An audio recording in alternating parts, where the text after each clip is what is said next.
Көпаев Бақытжан ақпараттық агенттігінен. Бақытжан Қонысбайұлы, қайырлы күн. Байланыстасыз ба? Ассалаумағалейкум, Ереке, Жігер мырза, бәріңізге. Мынадай ғой сұрақ, жаңағы табыс тілейміз, Алла бұйырса бар жақсы жеңіспен оралыңыздар. Менің сұрақтарым мынадай еді. Бұл енді спортсмендердің дайындығы өте жақсы, бірақ сол дайындыққа қатысы бар сұрақтар бұл енді. Мысалы бізде ешқандай керек емес өте қымбат спорт түрлері әлі де көп. Уақыт дәлелдегендей керегі жоқ, өте қымбат лыжный трамплиндер соғып тасталды. Олардан ешқандай результат жоқ десек те болатын шығар. Олар бірі үнемі шет елде жаттығып жатыр. Біз соған жанымыз қышады. Соған бірінші сұрақ. Осы шет елде жаттығуға қанша қаражат бөлініп жатыр? Және ол қысқы спорт бөлінген қаражаттың қанша процентін құрайды? Екінші сұрағымызда. Өзіміздің мұз сарайларда жаттығуға болатындай хоккей, шорт-трек, фигурный катаниялар бар ғой. Міне екінші сұрағым осыған байланысты. Осы үш спорт түрінен біздің қазіргі деңгейіміз қандай? Және қосымша мынадай айтқым келеді. Дүние жүзінде Жапония мен Корея қысқы спорт түрлерінен лидерлер санатында. Бақытжан Қонысбайұлы, ренжімесеңіз сөзіңізді бөлсем, бірінші сұрағыңызға жауап берсе, иә? Сосын екінші сұрағыңызды қайталасаңыз. Нақтылайтын сұрағыңызды тағы да қойсаңыз. Сұрағыңызға рахмет.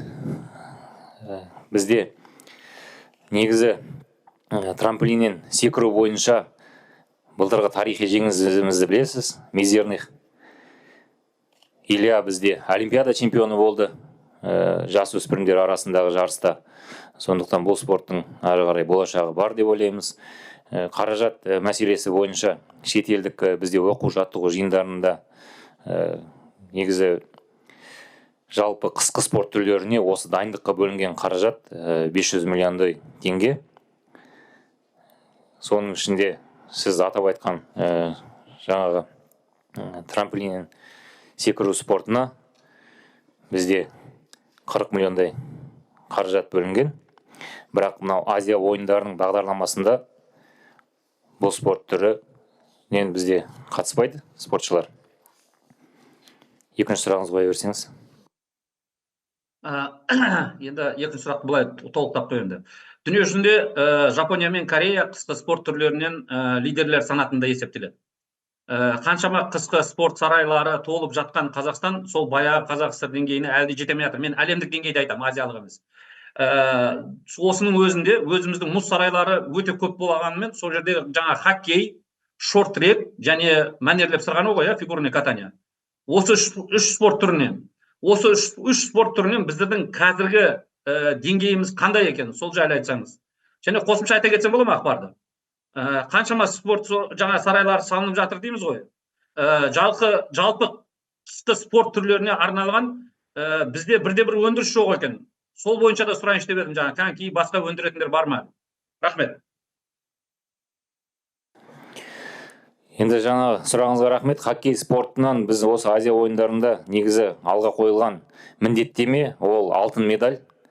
Соңғы емес, осы міне бірінші рет тарихта өткен Алматыдағы өткен аптада ғана мәресіне жеткен Азия чемпионатында біздің команда екінші құрамамен бірінші орын алды. Осы жеңісті Харбинде қайталаймыз ба деген бізде жоспар тұр. Шорт-трекпен жаңағы мәнерлеп сырғанау спорты бойынша бізде өзіңіз білесіз, Астанадағы алау мұз айдынында барлық халықаралық стандартқа сай жасалған. Сол жерде оқу жаттығу жиындары және де коньки тебу спортының оқу жаттығу жиындары көбінесе сол жерде өтеді. Жалпы елімізде 13 аймақта қысқы спорт түрлері дамыған. Мәнерлеп сырғанау енді бізде бұқаралық спорт деп айтуға болады. Көптеген жеткіншектер қатысады. Шорт-тректің жетістіктеріне айтсақ, соңғы әлем чемпионатында бізде тарихи жеңіс Денис Никиша екінші орын алды, тарихи медаль. Одан басқа да этапы Кубка мира дейді, әлем кубоктарының этаптарында жүлдесіз қалып атқан жоқ. Абзал Әжіғалиев болсын, бізде жас жаңағы жолында келе жатқан Адилғали Ахметов сияқты, бізде Әжіғалиева Алина, ондай спортшылар. Жалпы шорт-трек бойынша бізде қазақстандық стиль өзі қалыптасқан, әлемде жаңағы үлкен жарыстарда мойындатып жүр. Бұл жарыста да біз жүлделі орынға ие боламыз деп ойлаймыз. Рахмет. Ал өндіріс бойынша бізде қысқы спорт түрлеріне өндіріс өкінішке орай ондай жоқ. егер сіз жаңа спорт инвентарды айтып отырсаңыз, ол жақ бізде әлемдік аккредиттелген өндірістер өткізеді. Құралдарды да, құрал жабдықтарды бәрін лицензированный жаңағы компаниялар әлемдік деңгейдегі. Бізде Қазақстанда әзірше ондай өндіріс жоқ. Бақытжан Қонысбайұлы, рахмет, сау болыңыз. Рахмет.